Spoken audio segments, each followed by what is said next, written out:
의뢰시라오. 예?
아와.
가념돌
Tanjapala Pandhawa yok gumulung mangung sering sata Kurawa gambak kongke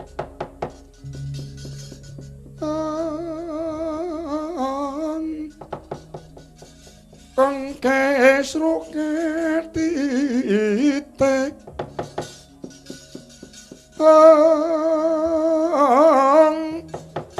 lerot-lerot katut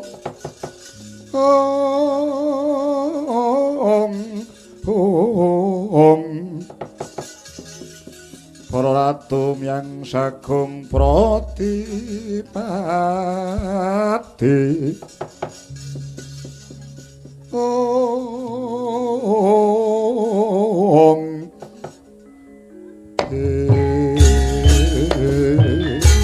Ladalah.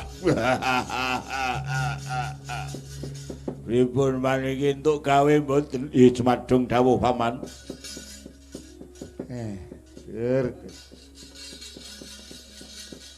Aku iki kaya ora krungu kabar babar pisan yen to Dewi Rawati kuwi musna saka Praja Mandaraka.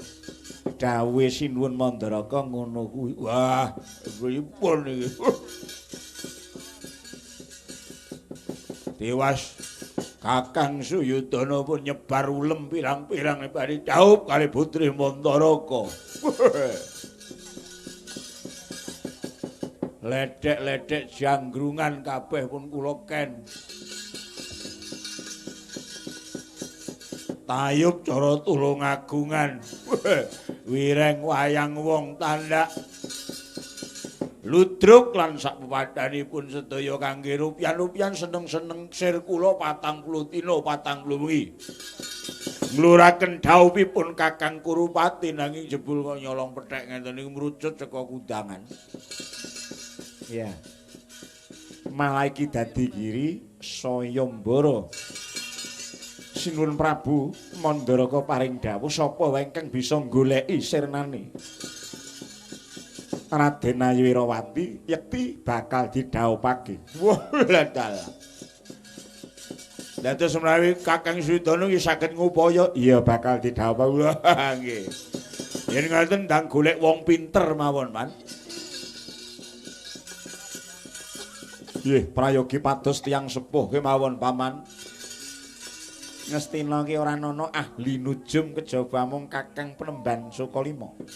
Wah, lha nggih niku. Pun. Bapa Turna niku kagungan sangkal putung. Pasrahne Kakang Penemban Sukalima mbok menawa bisa ngupaya sak ora-orane bisa nitik sisik mlik ngendi lenggahe Dewi Rawati. Nggih. Kukutana genderamu dhisik bongkok ana gegawanmu. Mundur bali dhisik nggih. Nggih, ngestaken dawuh monggo, Paman.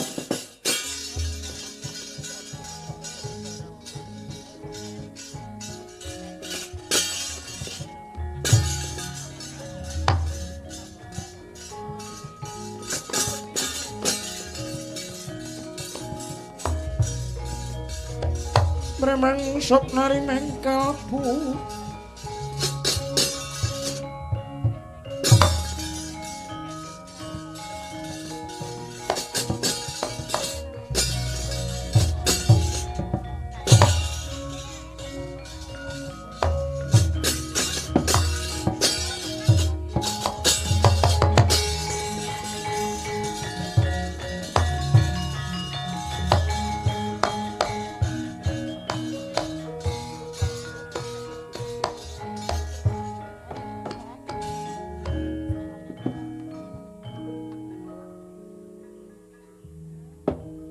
miat langening alangyan aglar pandam muncar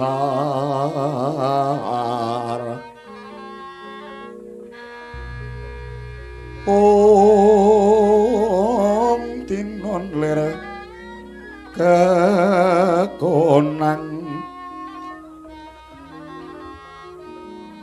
surem sorote tanpa adang kasor lan pacaring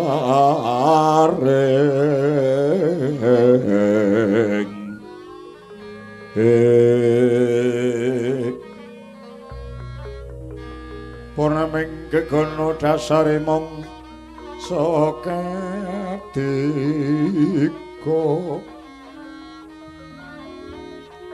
imonaweng ring ujongan cala senen karya wigena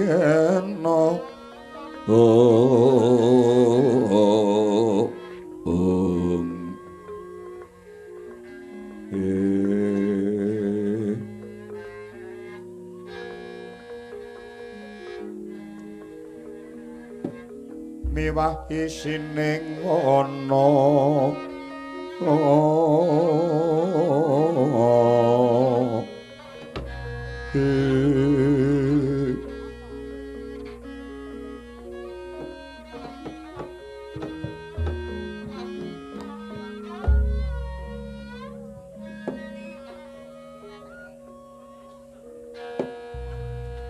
lahing kono to wae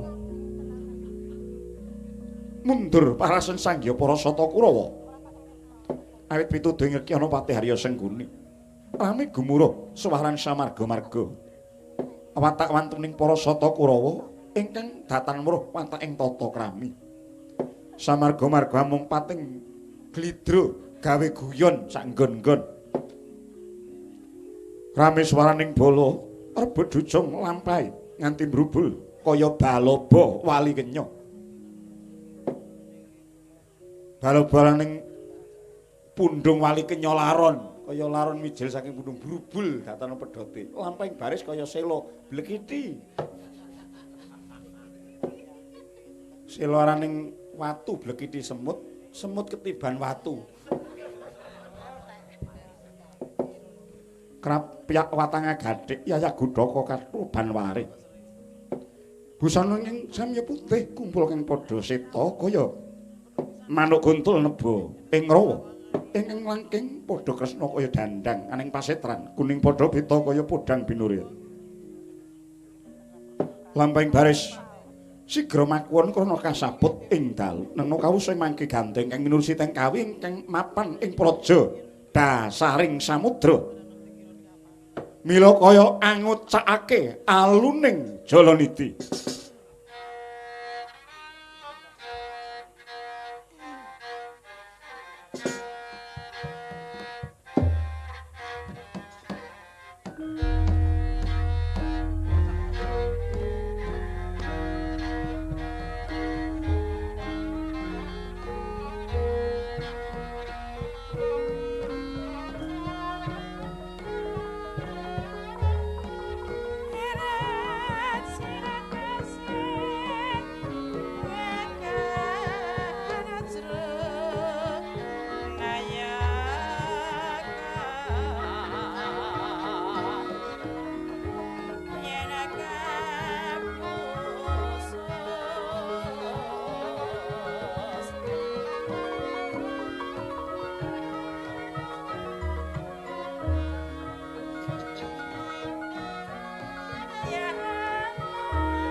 Brahmarkata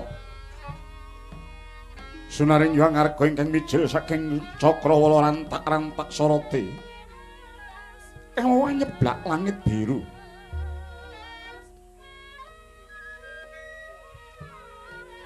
Sami sakala biar pacar lumaing bantala keblat papat dadya cetha wijan tetrawangan. Mega pethak lamat-lamat sirna sinapungan Becara Prabawa kelawan prabaning Sang Hyang Arga.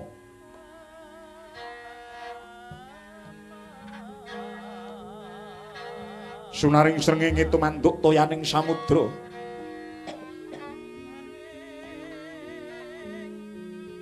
Satemana daya pangaribawa ingkang mubul ndedel nggayuh ngawiyat dadya mega lan ampak-ampak.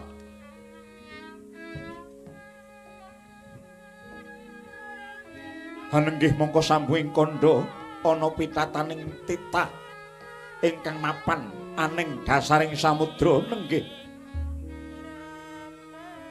Ing kono ana negara Jembar ingkang winastan Tirta Kadasar.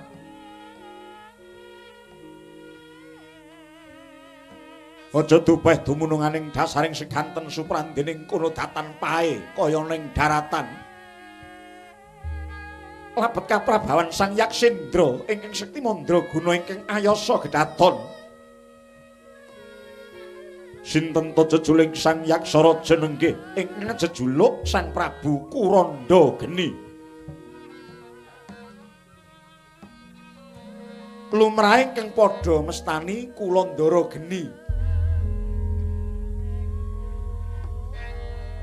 Buta sak gunung anakan gedene netra mencorong kaya Surya kembar grana mungal yayah cantik baita.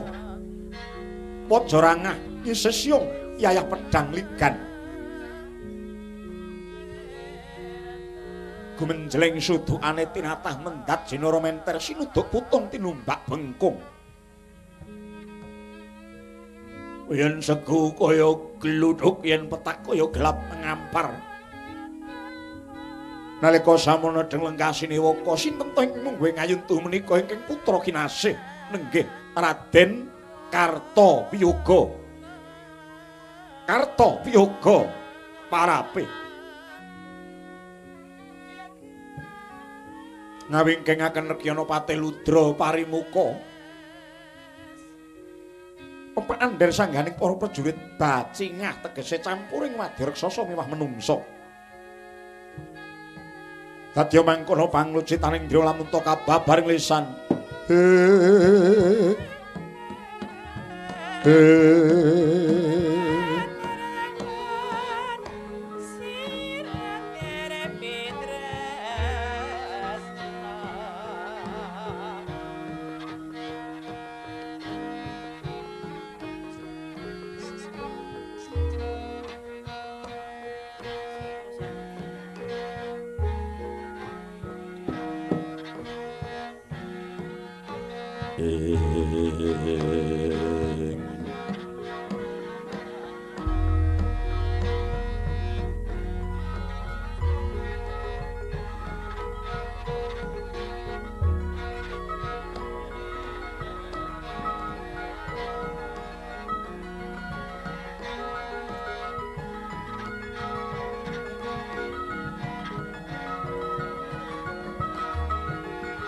Yang lunging kadung malengkong lir kawersan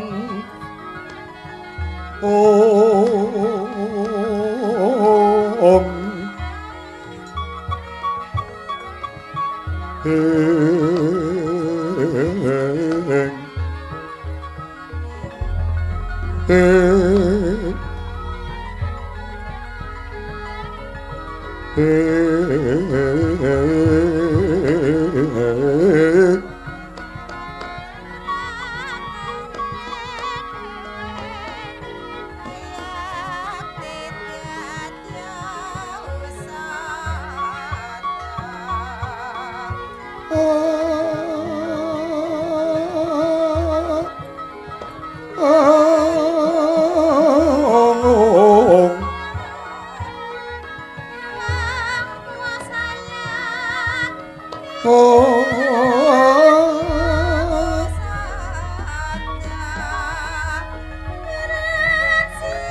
pindha keswa lukar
yaksa kura rupa ri sedeng narendra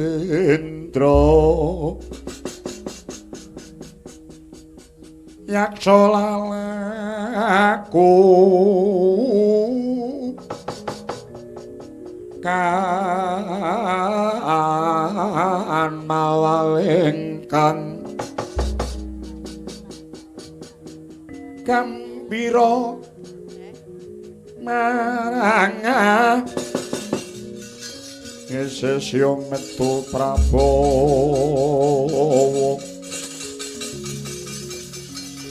klesos lan pragampa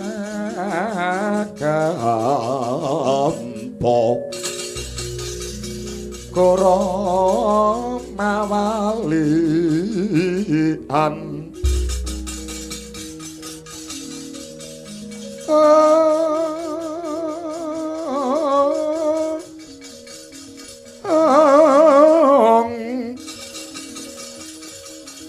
Tetya Durbalarsa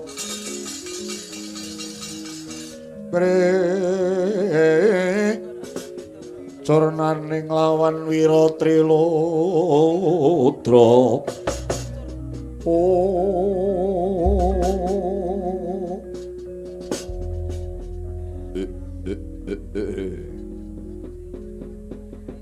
Dong tetewan Kalalodra dewaku anakku nggih anakku Kartobiyoga kula wonten dawuh ingkang pangandika Rama wajibe wong tuwa menyang anak iku ora liya mung nuladani menehi conto ngandani nenuntun jiwane marang karahayun kosok baline sesanggemaning putra menyang Sudarma iku mung kudu ngabekti nurut apa ingkang dadi dawuhe njaga apa ingkang dadi keparenging wong tuwa Kartobiyoga nadyan aku iki tinitah dadi raksasa ratuning bangsa buta suprandene aku isih eling marang hateking kautaman ingkang nyatane darmaning wong urip ana ing alam padhang iku muhung ana tepi saka kaparenging dat kang murweng dat tinitah kudu gawe sengseming sasama nanging ya gene nggonku miwiti tumindak kadarman wiwit kuncung nganti gelung parandini babar pisan nganti ana unen-unen anak ngibarate kaya dene kacang kang ora ninggal lanjarane mongko lanjarane becik lah kok jebul tinemune aku anak-anak mrengkang saka jejering adil lan bener Kartobiyoga kowe elinga ya ngiringa dikepiye wae tumrape wong jejodhoan iku siji ngoyak turu siji ngrusak pagrayu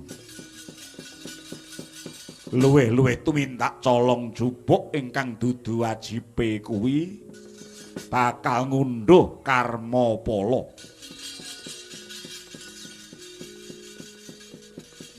Aku dadi wong tuamu mung menang ngelikake kliruning patrapmu.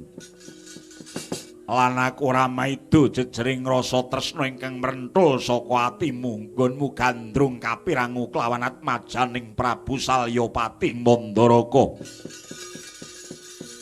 Nanging dalanmu kang mbok tempuh ingkang kleru. Upama ta kowe gelem matur marang pun bapa aku ingkang saguh ngebon esuk ngudan sore andhodhok lawangi nang jambe suruhe. Kiraku nadyan to aku bangsa yaksa, yen taku bisa matur kanthi angarah ngirih anuju prana memalat memiluta ana ngersaning Prabu Narasoma bakal mulung penggalihe kanthi sukalila maringake atmajane wadon Dewi Rawati. Nanging ya kene kowe tanpa matur marang pun bapa malah tinemune samengko putrane Prabu Salya wis cumandhak ana ing tirta kadasar merga kowe laku cidra dusta marang darbeking Prabu Salya. Kartobiyoga, aku mung ngelingake marang kliruning patrapmu ya nggih, wong nandur kuwi bakal ngunduh uluk. Mongko sak bisa-bisa wong kuwi kudu tumindak witing susah bebadrane tembene pengarep-arepe bisuwa bungah. Kudu gelem nglakoni sedhih babarane besok bakal nuwuhake pemanggih. Yen diwiwiti sangka cuwa babare besok bakal kuwasa. Wiwite saka wirang babare mengkone bakal antuk pepadang. Yen ribet bakal entuk saged nanging kabeh mau kowe kudu ngarah-arah. Nulata pun bapa nggonku gandrung marang panembah iki tak sangkani saka mawas diri.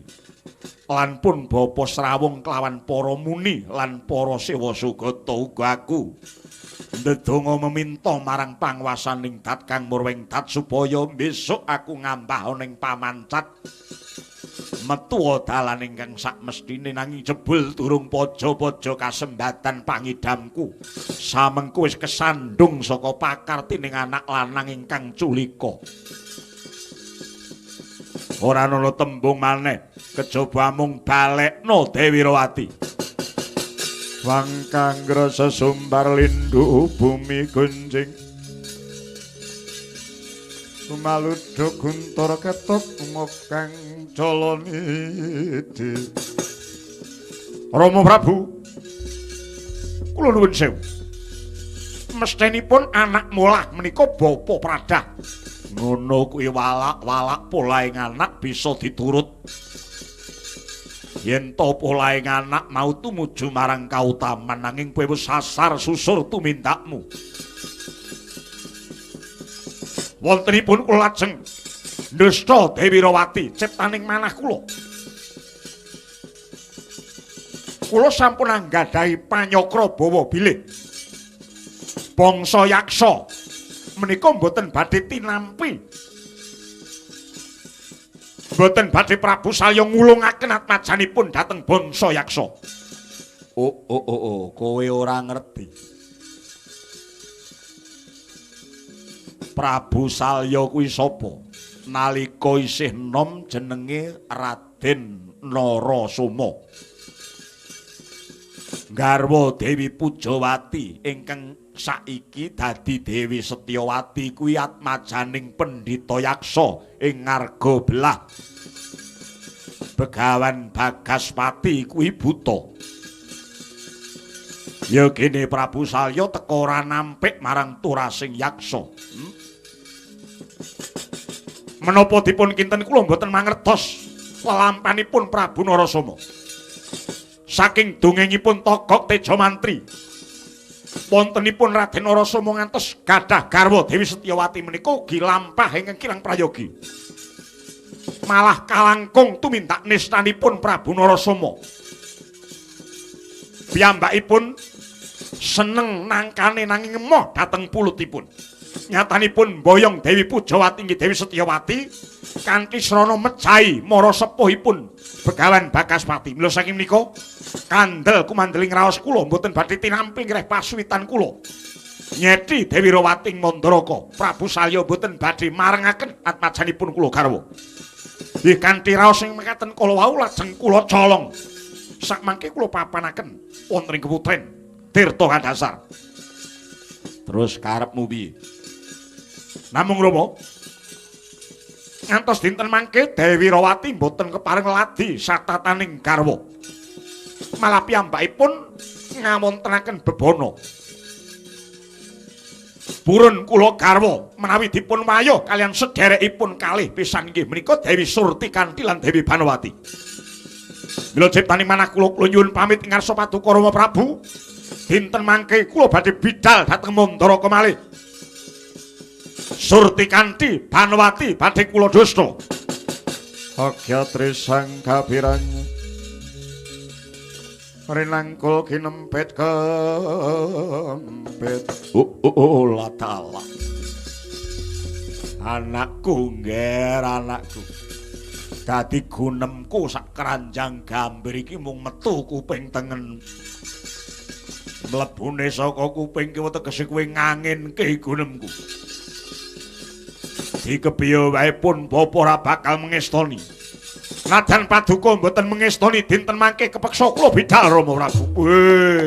Nemoni lelakon apa kowe Kartowiyoga?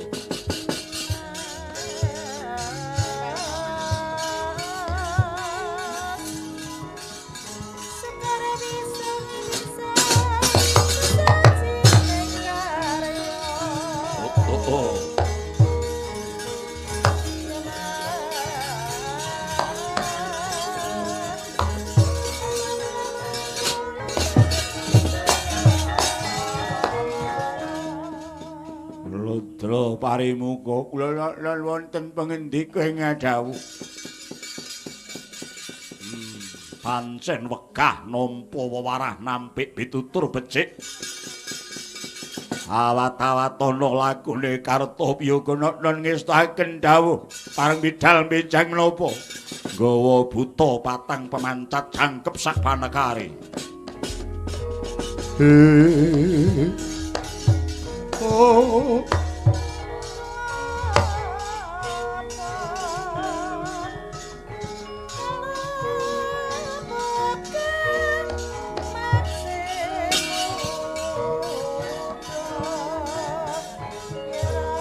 Laksmaya winayang sepi.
Cakil kuno.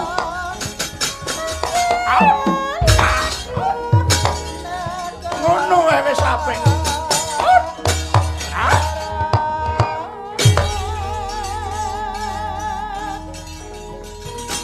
Oh.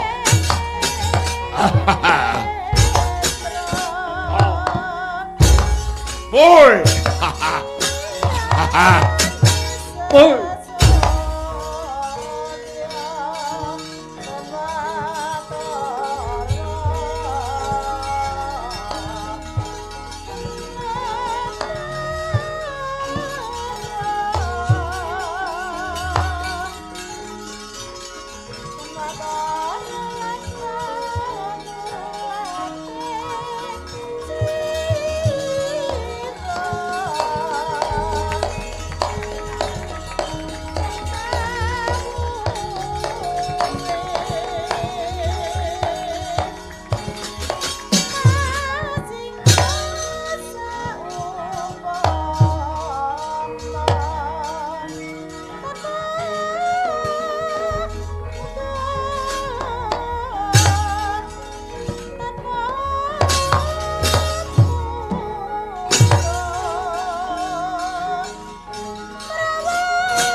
Aman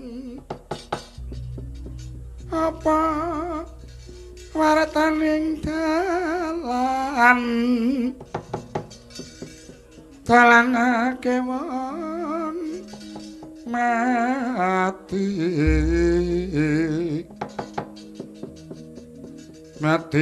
keneng apa mati den kaniaya suduk caca prapteng kikir tok manyo ilang raganyo terus ngalindeng.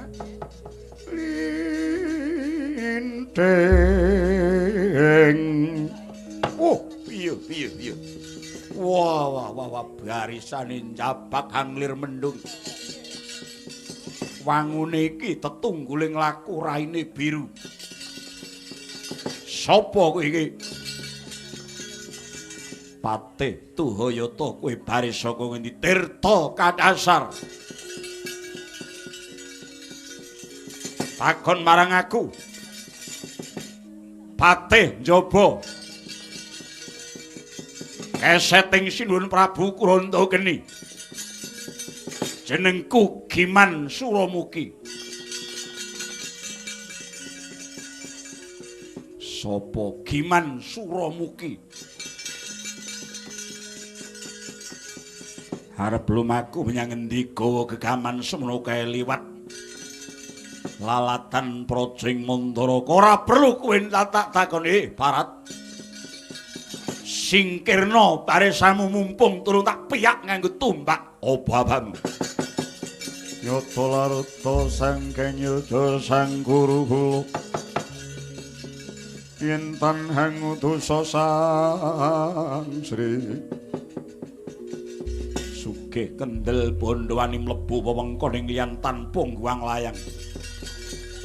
Ayo ngacunga tanganmu tak bondo tak serimpung sikilmu kunjuk ngersaning sesembahanku Mandoraka. Wah! Ora perlu ndatak kokean aturan. Yen pancen wani ayo maju cak kokop getihmu nggo keset ndasmu kelakon.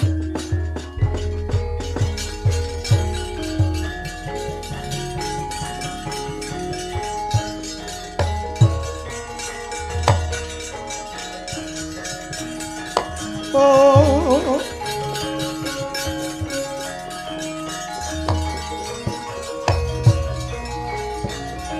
Hot! Wah! Bat!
Hot!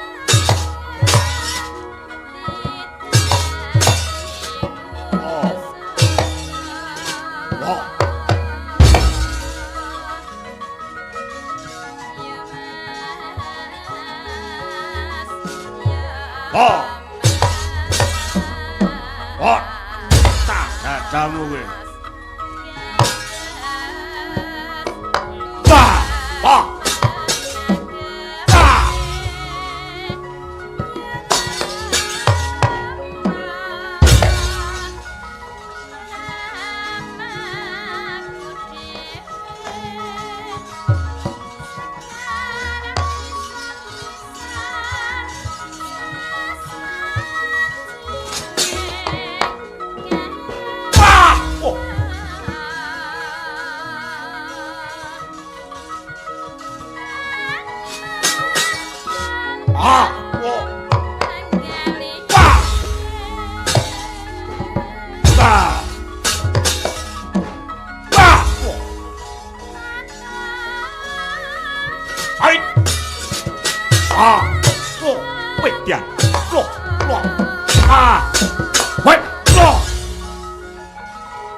Wong kowe lo kowe jan lo bah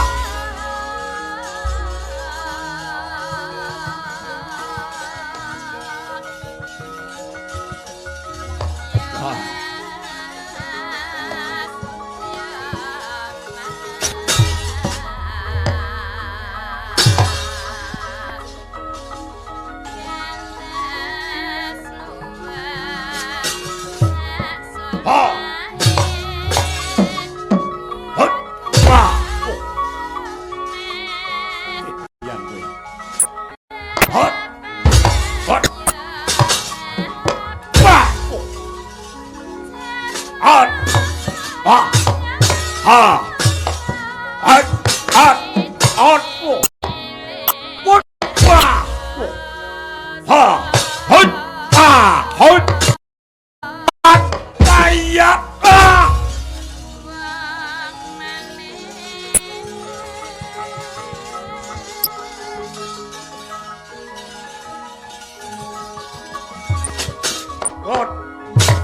Hot.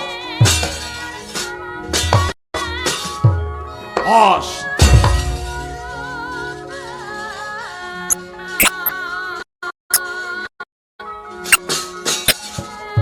Hot. What? Oh. Hot. Ah.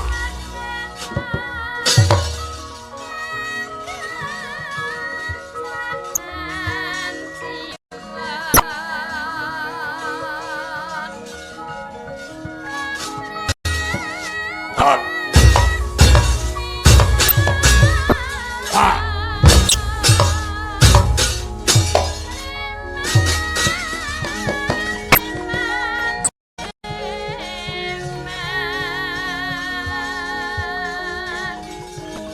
Hot.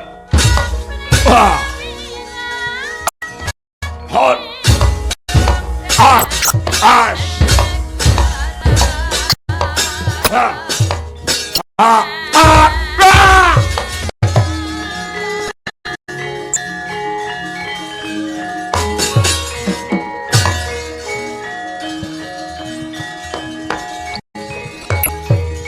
Wah. Ah.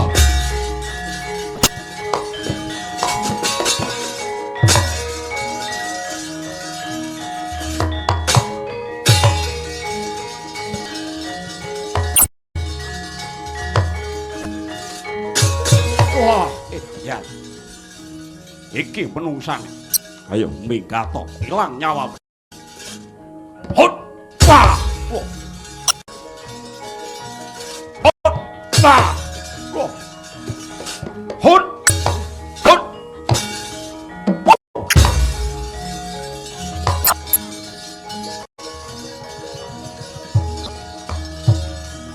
Ayo kene pakyono ya.